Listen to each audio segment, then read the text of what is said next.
Allez représenter le Canada au concours du meilleur sommelier du monde qui aura lieu le 10 avril prochain à Santiago, au Chili. C'est Wayne Gretzky, ça? Mais oui. Non, c'est vrai, on s'en rend peut-être pas compte, là, mais... On dit que ce concours est en quelque sorte les Olympiques du vin. C'est quoi les épreuves à franchir pour gagner ce concours-là? De s'entraîner pour ça, c'est de s'entraîner un peu comme pour les Olympiques. Donc, ça demande de la discipline et de la persévérance avant. Et pendant, après ça, vous avez 3 étapes. Une étape qui est un examen écrit, qui est généralement extrêmement salé. Par la suite, vous allez avoir un examen de service, puisque un bon sommelier, ça fait du service. Examen d'accord 20 mets, donc être capable de mettre en valeur les vins avec la nourriture. Puis examen de dégustation à l'aveugle. Mais dans les Olympiques du vin, est-ce qu'il y a des tests de dépistage? Pas à ma connaissance. Dans des dégustations à l'aveugle, est-ce que les aveugles ont plus de chance? On jase, là. Non, mais c'est pas vous. Ils ont autant de chances que les pas aveugles. La compétition internationale va réunir environ 45 candidats provenant de 41 pays. Avez-vous une chance de la remporter? J'y compte bien. Oui. Je m'en vais pas là pour perdre. Mon objectif, c'est un podium. Il y a 3 marches sur un podium et donc... Est-ce qu'il y a une remise de prix à la fin sur un podium? Il y a une remise, ben, c'est plus ou moins Pas un sur un podium, là, mais il y a une Mais tu remise de recraches prix. ta médaille, c'est ça qui est plate. La médaille d'or tombe en bas. Tu sais. J'ai gagné! C'est quoi les qualités d'un bon sommelier? Être à l'écoute. J'aime mes clients, j'ai envie de leur faire plaisir. Je pense que ça fait de moi une sommelière qui est passionnée puis qui a envie toujours de découvrir puis de faire découvrir. Je pense qu'un bon sommelier, ça a de l'humilité aussi. Les grands mots, puis la pente, puis le terroir, puis le sous-sol, ça va pas nécessairement chercher les gens. Je pense qu'il faut rester simple dans ce qu'on fait. C'est des choses qu'il faut pas manger quand on se prend une bonne bouteille? Les agrumes. Il y a des choses qui sont difficiles à marier. L'artichaut, c'est vraiment tough. Je dirais les plats qui sont hyper piquants, là. Si vous avez 3 petits piments à côté de votre menu, là, prenez-vous une bière. Là.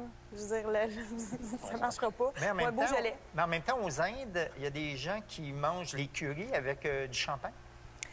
Après ça, c'est une question culturelle aussi. Moi, comme sommelière, je n'ai pas apporté de jugement sur si monsieur veut manger son curry avec son champagne, c'est ça qui vous fait plaisir. Il faut aussi être respectueux de ce que les gens Vous n'allez pas rien veulent dans la voir. cuisine, là. Non. J'ai vendu du champagne. Je suis contente.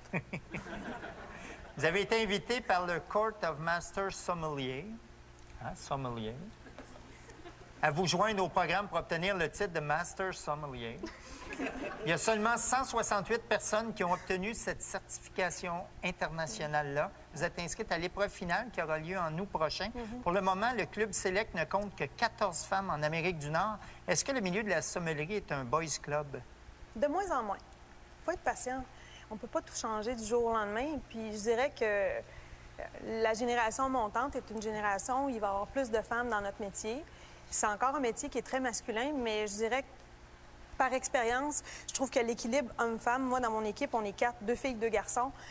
Puis c'est l'équilibre entre l'homme et la femme qui fait le tout. Ça fait des parties plus le fun aussi. Ça fait des parties. Bien, ça dépend pour qui. Mais, mais en fait, c'est aussi qu'il y a certains clients qui s'attendent à être servis par un homme, puis il y a d'autres clients qui vont être tout à fait séduits par l'idée d'être servis par une femme. Donc, d'être capable de lire ses clients, c'est aussi dire, hey, c'est toi qui vas à cette table-là, moi, je m'en vais certainement pas là, je vais certainement pas être bienvenue. Donc, d'être capable d'avoir l'équilibre homme-femme. C'est sûr que vous n'êtes pas venu à ma table quand je suis allé.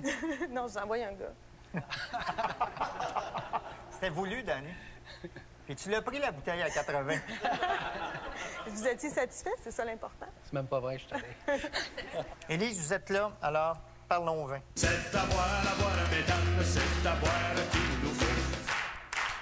Quel pays a fait les plus grands progrès dans les dernières années?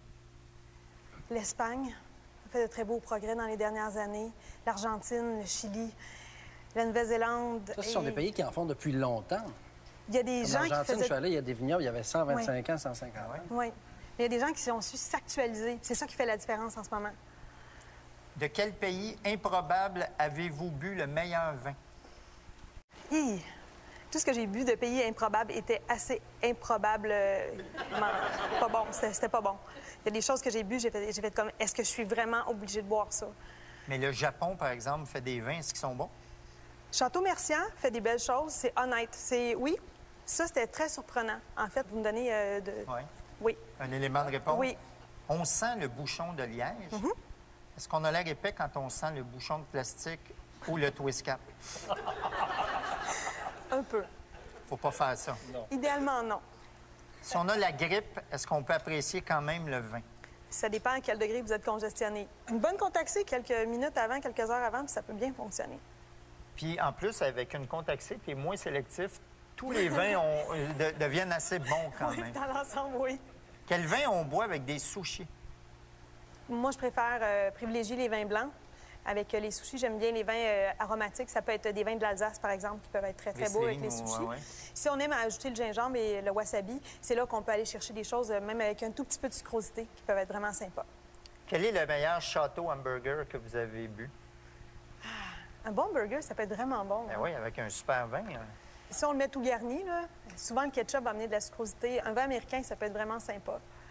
Tu sais, quelque chose comme Camus avec un burger, Ah ouais? ça peut être vraiment, vraiment cool. Et ça, les gens, ils vont nous dire hey, « T'es poule de luxe, toi? » Bien, oui, un peu, à mes heures. Du vin sans alcool, est-ce qu'il y en a des bons? Je n'ai pas trouvé ça sur ma route encore. Pourquoi c'est toujours le gars qui commande le vin, même s'il ne connaît rien là-dedans? Il y a d'autres gens qui pourraient peut-être Mais les répondre à filles, ma ils place. goûtent mieux. Je me Oui. trompe-tu? Les filles goûtent mieux que les garçons. Ah oui. Fais-en. En général, génétiquement parlant, la femelle a toujours meilleur nez que le mâle. C'est pour ça que vous avez une chienne de chasse plutôt qu'un chien de chasse, entre autres. Quel vin est conseillé quand on vient de mâcher une gomme? Bon, il y a des étapes. Un grand verre d'eau en premier. Après ça, peut-être un petit bout de pain ou deux. Puis encore un petit verre d'eau. Puis après ça, on est capable de s'enligner sur quelque chose. Mais c'est sûr que la première gorgée n'est jamais très agréable. C'est un peu comme le dentifrice puis le jus d'orange. C'est la même combinaison. Est-ce que la modération a encore bien meilleur goût quand on ne conduit pas? Boire moins, mais boire mieux. C'est beaucoup plus intéressant. Moi, c'est ma devise.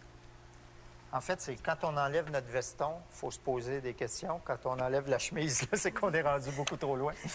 Ça dépend avec qui.